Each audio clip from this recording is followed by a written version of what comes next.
ప్రముఖ పుణ్యక్షేత్రం తిరుపతి తిరుచానూరు సమీపంలో పబ్ కల్చర్కు తెరలేపారు. డీజే సౌండ్, డిస్కో లైట్స్తో రెస్టారెంట్లో పాడు పనులు చేస్తున్నట్లు సమాచారం. డే టైంలో రెస్టారెంట్, రాత్రి సమయంలో పబ్ కల్చర్ నిర్వహిస్తున్నారు. వీకెండ్లో పార్టీలకు అధిక ప్రాధాన్యత ఇస్తున్నారు. నిత్యం డీజే, డిస్కో లైట్లతో మద్యం ప్రియుల ఆగడాలు పెరుగుతున్నాయి. సాయంత్రం 7 నుంచి అర్ధరాత్రి 12 వరకు పాడు కల్చర్ నిర్వహిస్తున్నారు.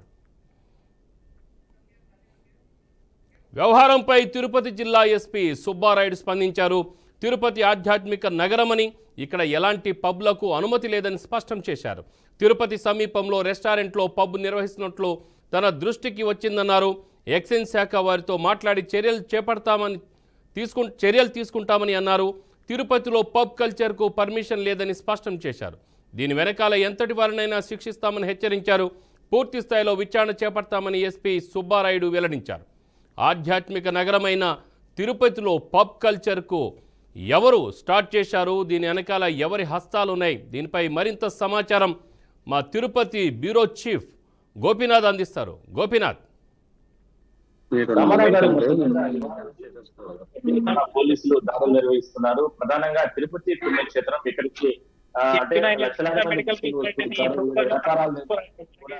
దేశ విదేశాల నుంచి కూడా ఇక్కడికి వస్తూ ఉంటారు వ్యాపారస్తులు రకరకాలుగా. స్థానికంగా దాదాపుగా 4 నుంచి 5 లక్షల మంది వరకు కూడా తిరుపతి నగరంలో ఉంటారు. చుట్టుపక్కల ప్రాంతాలు దాదాపుగా 30 నుంచి 40 గ్రామాల వరకు తిరుపతి మహానగరం అనేది ఉంటుంది. అయితే ఇది శ్రీకాళహస్తి కూడా పెద్ద ఎత్తున కూడా అనుసంధానమై ఇప్పటికీ కూడా ఒక మహానగరంగా అయితే ఇంత పవిత్రమైనటువంటి ప్రధానంగా ఇది పెద్ద సమస్య. ఎందుకంటే గతంలోనే ఎన్నో రకాలుగా తిరుపతి నగరంలో ఉన్నటువంటి బాండ్లు కావచ్చు, లేదంటే ఇట్లా వైన్ షాప్స్ ఇవన్నింటినీ కూడా రద్దు చేస్తూ కూడా ప్రభుత్వం నిర్ణయం తీసుకున్నది. అలాంటిది ఇవాళ తిరుచానూరు అమ్మవారి ఆలయానికి అతి సమీపంలోని ఒక హోటల్లో అక్కడ అంటే రెస్టారెంట్, అది ప్రధానంగా రాత్రి 7 గంటల వరకు కూడా రెస్టారెంట్ నిర్వహిస్తారు. దాని తర్వాత 7 నుంచి కూడా రాత్రి 12 గంటల వరకు కూడా పబ్బులు నిర్వహిస్తారు. అయితే డీజే డాన్స్లు, కలర్ఫుల్ లైటింగ్స్ తో ఇవన్నీ కూడా ఏర్పాటు చేసుకుని భారీగా సౌండ్లు పెట్టి రకరకాలుగా యాక్టివిటీస్ మద్యం మత్తులో అక్కడ చిందిలేయడం, దాని తర్వాత పెద్ద ఎత్తున అసాంఘిక కార్యక్రమాలకు తెరజేసిన నేపథ్యంలో పోలీసులు ఒకసారిగా ఈ వార్తలు తెలిసిన వెంటనే పోలీసులు ఒకసారిగా షాక్ కు గురవడం జరిగింది. వెంటనే తిరుపతి ఎస్పీ సుబ్బరాయుడు ఆదేశాల ప్రకారం ప్రత్యేక బృందాలు అక్కడికి వెళ్లి హోటల్ పైన కూడా చర్యలు తీసుకోవడం జరిగింది. ఇప్పటికే హోటల్ యజమానితో పాటు దాదాపుగా 8 మందిని పోలీసులు కూడా అదుపులోకి తీసుకుని విచారణ జరుపుతున్నట్లు తెలుస్తా ఉంది. అయితే ఇందులో ఇంత పెద్ద ఎత్తున కార్యకలాపాలు నిర్వహించడం, అదేవిధంగా డీజే డాన్స్ ఇట్లా రకరకాల కార్యక్రమాలు నిర్వహిస్తున్న తరుణంలో ఆ ఎక్సైజ్ అధికారులకు లేదంటే పొలిటీషియన్స్ ఎవరికైనా తెలిసే ఈ కార్యక్రమాలు జరిగాయా, వాళ్ళ ప్రమేయం ఏమైనా ఉందా అనే దానిపైన పోలీసులు కూడా దృష్టి పెట్టడం జరిగింది. ఇదే విషయాన్ని తిరుపతి ఎస్పీ సుబ్బరాయుడు గారు కూడా మీడియాతో మాట్లాడుతూ చెప్పడం జరిగింది. తిరుపతి పుణ్యక్షేత్రం అలాంటి అసాంఘిక కార్యక్రమాలు నిర్వహిస్తే కఠిన చర్యలు తీసుకుంటాం.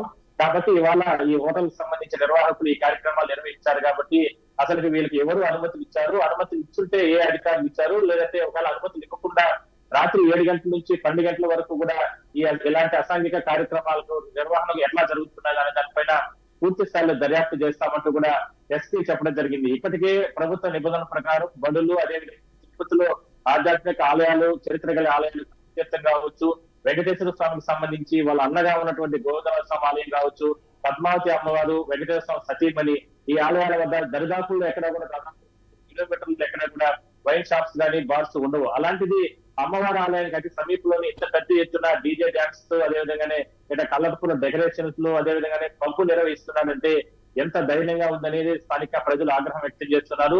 ఇందులో ఎవరున్నా స్థానిక నేతలు గాని, స్థానిక ప్రజాప్రతినిధులు గాని, లేదంటే ఎటువంటి యాక్టివిటీస్ లో అంటే ఎక్సైజ్ అధికారులు గాని ఇట్లా వాళ్ళ ప్రమేయం ఎవరిపైన ఉన్నా కూడా సరే పూర్తి స్థాయిలో ప్రభుత్వం చర్యలు తీసుకోవాలనేది ప్రధానంగా స్థానికులుగా డిమాండ్ చేస్తున్నారు. అయితే ఎస్పీ కూడా ఒక అడుగు ముందుకేసి ఇవాళ ఖచ్చితంగా చర్యలు తీసుకుంటాం, ఇప్పటికే కొంతమందిని కూడా అదుపులోకి కూడా తీసుకోవడం జరిగిందంటూ కూడా ఆయన చెప్పారు. కాబట్టి చూద్దాం, 1-2 రోజుల్లో మరికొన్ని చర్యలు తీసుకుంటే భవిష్యత్తులో కనీసం తిరుపతి లాంటి పుణ్యక్షేత్రానైనా సరే ఒక మంచి పవిత్రమైన స్థలంగా ఇప్పటికే ప్రపంచవ్యాప్తంగా ఉన్నటువంటి భక్తులందరూ కూడా విశ్వసిస్తారు. అలాంటి ప్రాంతంలో ఈ రకంగా క్లబ్లు, లేదంటే ఈ రకంగా డీజే డాన్స్, ఈ రకంగా అసాంఘిక కార్యక్రమాలకి తావు ఉండకూడదు అనేది ప్రధానంగా స్థానికంగా డిమాండ్.